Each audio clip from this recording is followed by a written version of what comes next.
So I just want to demonstrate how to install a D-loop for your mechanical release. Obviously it's going to be on the center serving here, and you just want to find its general location where it's going to be. And you'll start by taking your D-loop material. You're going to take one side and you're just going to fray it out like this, and then using a lighter and kind of melt that down, and you'll flatten it out with the side of the lighter like that. And what I'm going to do is a hitch knot on one side. So I'm going to take the material and I'm just going to double it over like that, and then I'm going to hitch both ends through it around the string. And now I'm going to pull it tight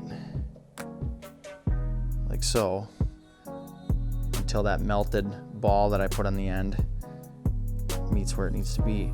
Now you want the knot on the top and the bottom to be opposite, so that they're not twisting the string in a certain direction. They'll be offsetting each other so that they don't pull the string in a specific direction. So now I'm going to take the material, I'm going to come over the top this way, through the middle, like so, and then I'm going to come back around the same side that I went around and bring this up through the center as well. And I like to kind of just bring it together tight. It seems a little bit small right now, but I'll use a pliers to pull that through. And you'll see the size that it comes out to be. So now I'm going to take this tag end and I'm going to cut it off about 1/4 inch from the knot. I'm going to fray this end up with my lighter, same thing. I'm going to melt it down. I'm going to flatten it out with the side of the lighter so that it doesn't pull through. And now with my tool, there's several different tools out there available. This one's specific for a D-loop.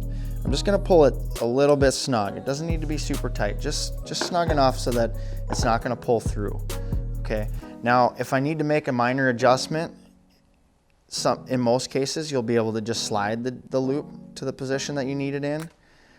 If you end up getting in a position where you crank it down too tight and you're not able to slide it, you can actually twist it around the serving, and that will slowly walk it up or down the serving. And that's a really good way to get a really minute adjustment when it comes to tuning the bow, and in a case where you would have to adjust the D-loop.